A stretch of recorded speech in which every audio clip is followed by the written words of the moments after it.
நண்பர்களே, இன்னைக்கு உங்களை சந்திக்கிறது எனக்கு ரொம்ப சந்தோஷம். இந்த தளத்துக்கு நீங்க வந்ததுக்கு நன்றி. உங்களுக்காக ஆண்டவர் நிறைய விஷயங்கள வச்சிருக்கிறாருன்றத உங்ககிட்ட பகிர்ந்துக்க நான் விரும்புறேன். இன்னைக்கு உங்க கூட நான் பேச வேண்டிய விஷயத்துக்குள்ள போறதுக்கு முன்னாடி சில விஷயங்கள சொல்லிக்க விரும்புறேன். நீங்க ஜான் கிஃப்டா அப்படின்ற என்னோட Instagram, Facebook, YouTube மூலமா என்ன ஃபாலோ பண்ணி என்னோட பதிவுகளை நீங்க பெறலாம். தினமும் என்னோட பாட்காஸ்ட் நீங்க கேட்கலாம். ஆண்டவரோட கிருபையில அதெல்லாம் நல்ல கிரியை செய்து வர்றத நான் பார்க்கிறேன். நீங்களும் அதை தினமும் கேளுங்க. நிச்சயமா அது உங்களுக்கு ஒரு பெரிய ஆசீர்வாதமா இருக்கும்னு என்னால சொல்ல முடியும். ஜான் கிஃப்டா அப்படின்ற என்னோட யூடியூப் சேனலை தினமும் பார்க்க மறக்காதீங்க. Fuel for the soul with John Gifta அப்படின்ற இங்கிலீஷ் பாட்காஸ்டையும் நீங்க தினமும் கேட்கலாம். www.johngifta.com அப்படின்ற என்னோட வெப்சைட்லயும் இது எல்லாமே இருக்கும். இன்னைக்கு உங்ககிட்ட நான் என்ன பேச விரும்புறேன்னா, நீங்க எங்க இருக்கீங்கன்றத பொறுத்து உங்களை மதிப்பிடாதீங்க.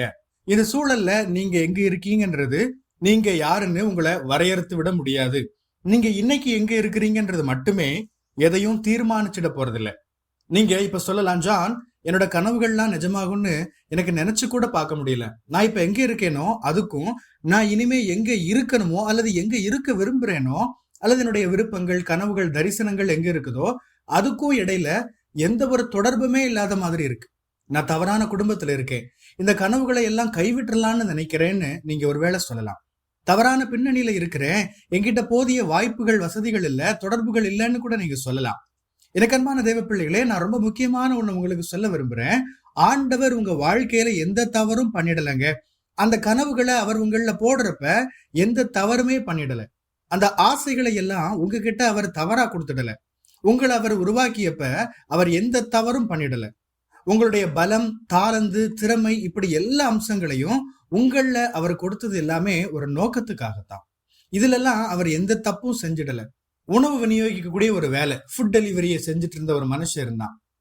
அவன் தேசத்தின் ஆளுநருக்கு சமமா தேசம் முழுவதுக்கும், அதுவும் அந்த காலகட்டத்துல உலகின் சகல தேசங்களிலும் உயர்ந்த தேசத்துடைய ராஜாவுக்கு அடுத்த ஒரு நிலைக்கு உயர்ந்தான். நான் யாரை பத்தி பேசுறேன்னு உங்களுக்கு ஒருவேளை தெரிஞ்சிருக்கும். ஒருவேளை நீங்க சொல்லலாம், நான் செஞ்சுட்டு இருக்கிறது எல்லாமே ரொம்ப சாதாரணமானது, நான் போய் சாப்பாடு மட்டும் தான் கொடுக்குறேன். ஒருவேளை உபர் ஈட்ஸ், ஜொமேட்டோ, ஸ்விக்கி மாதிரி ஒரு நிறுவனத்துல நீங்க வேலை செஞ்சுட்டு இருக்கலாம். நீங்க என்ன சொல்வீங்க? நான் ரொம்ப சாதாரணமான, முக்கியத்துவமே இல்லாத ஒரு வேலையைத்தான் செய்யறேன்னு சொல்வீங்க. நான் எந்த ஒரு மாற்றத்தையும் உருவாக்குற ஒரு இடத்துல இல்லையே, எனக்கு போதிய வருமானத்தை கூட என்னால ஈட்டிக்க முடியலையே. இப்படி இருக்கிறப்ப நான் ஆசைப்பட்ட ஒரு விஷயத்துக்கும் இதுக்கும் என்ன சம்பந்தம்? நான் எங்க போறேன்னே தெரியாம போயிட்டு இருக்கேன். இந்த மனுஷனை பத்தி யோசிச்சு பாருங்க. தன்னோட அண்ணன்மாருக்கு சாப்பாடு கொடுக்கக்கூடிய ஒரு வேலையைத்தான் அவன் வாழ்க்கையில முதல்ல செய்யறான். அப்படித்தான் தொடங்குறான். அந்த மனுஷன் யோசேப்பு பின்னாட்கள்ல அந்த காலத்துல மிகவும் வலிமையான தேசமா இருந்த ஒரு நாட்டுடைய பிரதமருக்கு இணையான அதிகாரத்துக்கு வர்றார். இது மட்டும் இல்லைங்க, இதே போல இன்னொரு வாழ்க்கை சம்பவம் கூட வேதத்துல பதிவு செய்யப்பட்டிருக்கு. இன்னொரு இளம் பையன் இருக்கிறான், தன்னோட அண்ணன்மார்களுக்கு அவனை உணவு கொண்டு போறான். அந்த சூழலை தான் அவன் ஒரு அரக்கனை எதிர்கொண்டு அவனை மேற்கொள்றான். அதுதான் அவனை சிங்காசனத்துக்கு கூட்டு போச்சு. ஒருவேளை இன்னைக்கு உங்க வாழ்க்கை அற்பமா இருக்கலாம், நம்பிக்கை தரக்கூடியதா இல்லாம இருக்கலாம். நீங்க இதை தாண்டி எதையும் யோசிக்கிற, கற்பனை பண்ற ஒரு சூழல்ல இல்லாம இருக்கலாம். நான் வெறுமனை சாதாரணமான ஒரு வேலையைத்தானே செய்யறேன்னு நீங்க சொல்லலாம். நீங்க செஞ்சிட்டு இருக்க அதே வேலை, நீங்க எதை வெறுக்கிறீங்களோ அதே விஷயம், இதனால எந்த பயனும் எந்த நன்மையும் கிடைக்க போறது இல்லைன்னு நீங்க எதை பத்தி யோசிக்கிறீங்களோ, இது ரொம்ப சாதாரணமான ஒரு வேலையாச்சு, யாரும் நம்மளை கண்டுக்க மாட்டாங்களே, நான் இப்ப செஞ்சிட்டு இருக்கிறத வச்சு எந்த சாதனையும் பண்ண முடியாதே, என்னோட வாழ்க்கைக்கு தேவையான பணத்தை கூட என்னால இதை வச்சு சம்பாதிக்க முடியலையே, இப்படி எல்லாம் சொல்றீங்களா?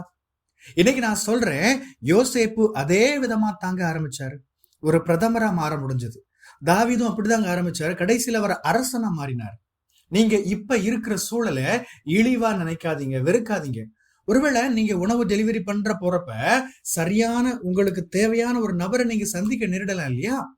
சரியான கதவுகள் உங்களுக்கு திறக்கப்படலாமே, சரியான தொடர்புகள் ஏற்பட்டு உங்க வாழ்க்கையோட அடுத்த நிலைக்கு உங்களை கூட்டிட்டு போலாமே. ஆண்டவர் உங்க வாழ்க்கையில என்னெல்லாம் செய்ய முடியும்னு நீங்க யோசிச்சே பார்க்க முடியாதுங்க. அதனால நீங்க இப்ப இருக்கிற இடத்த வெறுக்காதீங்க. நான் செஞ்சுட்டு இருக்கிறது முக்கியத்துவமே இல்லாதது ஜான். நான் ஒண்ணு சொல்லட்டுமா? யோசேப்பு ஒரு காலகட்டத்துல தன்னோட அண்ணங்களுக்கு சாப்பாடு கொண்டு போய் கொடுத்தாரு. கடைசியில யோசேப்பு தன்னோட அண்ணங்களுக்கு மட்டுமில்ல, அவரோட குடும்பத்துக்கு மட்டுமில்ல, அவரோட சமுதாயத்துக்கு மட்டுமில்ல, மாறாக தேசம் முழுமைக்கும், உலக நாடுகள் முழுமைக்கும் உணவு கொடுத்தார். அப்படி ஒரு பஞ்சம் எல்லா இடங்களிலும் ஏற்பட்டது. அதுக்கு தீர்வாக யோசேப்பு தான் இருந்தாரு. தன்னோட சகோதரர்களுக்கு உணவு கொடுக்கும் ஒரு பையனா தன்னோட வாழ்க்கையை துவங்கின அவரு கடைசியில தேசங்களுக்கு உணவு கொடுத்து தேசங்களை பாதுகாக்கிற ஒரு நபரா மாறினார். இன்னைக்கு நீங்க சொல்லலாம், நான் முக்கியத்துவமே இல்லாத சின்ன வேலையை செய்யறேனே, இதனால எந்த பெரிய மாற்றமும் ஏற்பட போறது இல்லையே. ஆனா நீங்க அதை ஆண்டவர்கிட்ட ஒப்படைச்சு செய்யறப்ப நீங்க செய்யற விஷயத்த நீங்க கற்பனையே செஞ்சு பார்க்க முடியாத அளவுக்கு பெரிய அளவுல செய்யறதுக்கு ஆண்டவர் உங்களுக்கு உதவி செய்வார். ஆண்டவரால் அப்படி செய்ய முடியும். நான் என் குடும்பத்துக்கு, என் சபை மக்களுக்கு, எங்க பகுதி மக்களுக்கு, குறிப்பிட்ட ஒரு சமுதாய மக்களுக்கு நான் சின்னதா செஞ்சுட்டு இருக்கிறேன். நான் சொல்றேன், இதே விஷயம் உங்களை பெரிய காரியங்களுக்கு நேரா கூட்டிட்டு போற ஒரு வழியா இருக்கும். நீங்க செஞ்சுட்டு இருக்கிற அதே காரியத்தை நீங்க கற்பனை செய்ய முடியாத அளவுக்கு பெருசா செய்யற நிலைமைக்கு மாத்த முடியும். சகோதரர்களுக்கு உணவு கொடுத்துட்டு இருந்த ஒரு மனுஷன் தேசங்களுக்கு உணவு கொடுக்கிற ஒரு நபரா மாறினார். யோசிச்சு பாருங்க, அந்த வழியை பாருங்க. நீங்க எதை செஞ்சுட்டு இருக்கிறீங்களோ அதே விஷயத்த அது ஒருவேளை முக்கியத்துவம் இல்லாததா தெரியலாம், அது உண்மையிலேயே நீங்க செய்ய விரும்புறதுக்கு தொடர்பு இல்லாததா இருக்கலாம். ஆனா தெரியுமா, உங்க வாழ்க்கையின் ஒவ்வொரு அம்சமும் கவனமா திட்டமிடப்பட்ட ஒண்ணு.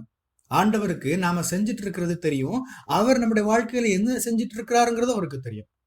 ஆண்டவரே, நான் செஞ்சுட்டு இருக்கிறது எனக்கு சோர்வை கொடுக்குது, எனக்கு இதுல இருந்து எந்த நன்மையும் உண்டாகல, இதனால எந்த மாற்றமும் உண்டாக போறதில்லை அப்படின்னு சொல்றீங்களா? விட்டுறாதீங்க, பின்வாங்காதீங்க. இன்னைக்கு நீங்க செய்யறத ஆண்டவர் அதை பெரியதா மாற்றி பிரம்மாண்டமா நீங்க கற்பனை செய்ய முடியாத அளவுக்கு சிறப்பா மாத்துவார். வேதத்துல இருந்து இன்னொரு உதாரணம் சொல்லி இதை முடிக்க விரும்புறேன். ஒரு தச்சனா தன்னோட வாழ்க்கையை துவங்கின ஒரு மனுஷன். தச்சனா இருக்கிறத அவர் வெறுத்திருக்க கூடும். மக்கள் அவரை சாதாரணமா பார்த்திருப்பாங்க. இந்த ஆள் தச்சன் தானே, எங்க வீட்டு மரசாமா செஞ்சு தந்தவர் தானே அப்படின்னு சாதாரணமா நினைச்சிருக்கலாம்.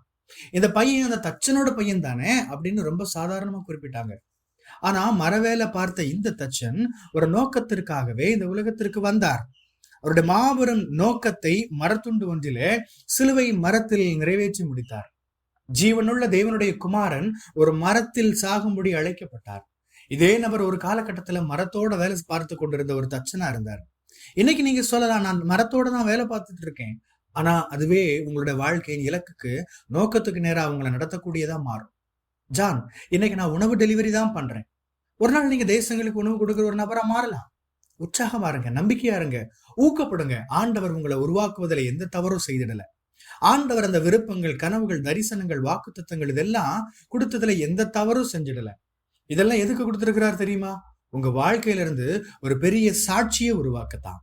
கர்த்தர் அப்படியாக உங்க வாழ்க்கையை சாட்சியாக மாற்றுவார். ஆமென். கர்த்தர் உங்களை ஆசீர்வதிப்பாராக. உங்களுடைய பகுதிகளில் பிரசங்கிக்க என்னை அழைக்க நீங்க விரும்பினா டிஸ்கிரிப்ஷன்ல இருக்கிற இமெயில் மூலமா நீங்க என்ன தொடர்பு கொள்ளலாம். பிரியமானவங்களே, இந்த செய்தி மூலமா நீங்க உற்சாகம் அடைஞ்சிருப்பீங்க, ஆசீர்வதிக்கப்பட்டிருப்பீங்கன்னு விசுவாசிக்கிறேன். திரும்பவும் ஞாபகப்படுத்துறேன், நீங்க ஜான் கிஃப்டா அப்படின்ற என்னோட இன்ஸ்டாகிராம், ஃபேஸ்புக், யூடியூப் மூலமா என்னை ஃபாலோ பண்ணி என்னோட பதிவுகளை பெறலாம். ஜான் கிஃப்டா அப்படின்ற என்னோட யூடியூப் சேனலை தினமும் பார்க்க மறக்காதீங்க. Fuel for the soul with John Gifta அப்படின்ற இங்கிலீஷ் பாட்காஸ்டையும் நீங்க தினமும் கேட்கலாம். பாட்காஸ்ட் எபிசோடுக்கு நீங்க உங்களோட ரேட்டிங், ரிவ்யூ கொடுத்து ஷேர் பண்ண மறக்காதீங்க. www.johngifta.com அப்படின்ற என்னோட வெப்சைட்லையும் இது எல்லாமே இருக்கும். இந்த ஊழியத்தால நீங்க ஆசீர்வதிக்கப்பட்டிருந்து மற்றவங்களுக்கும் இதே ஆசீர்வாதம் சேரணும்னு விரும்பினா நீங்களும் எங்க கூட சேர்ந்து ஆண்டவரோட ராஜ்யத்தை கட்டுற இந்த பணியை உங்களோட நிதி ஆதரவு மூலமாகவும் தாங்கலாம். கூகுள் பே அல்லது நெட் பேங்கிங் அல்லது பேபால் மூலமா நீங்க ஆதரவு தரலாம். எல்லா விவரங்களையும் டிஸ்கிரிப்ஷன்ல நீங்க பார்க்கலாம். ஆண்டவர் உங்களை ஆசீர்வதிப்பாராக.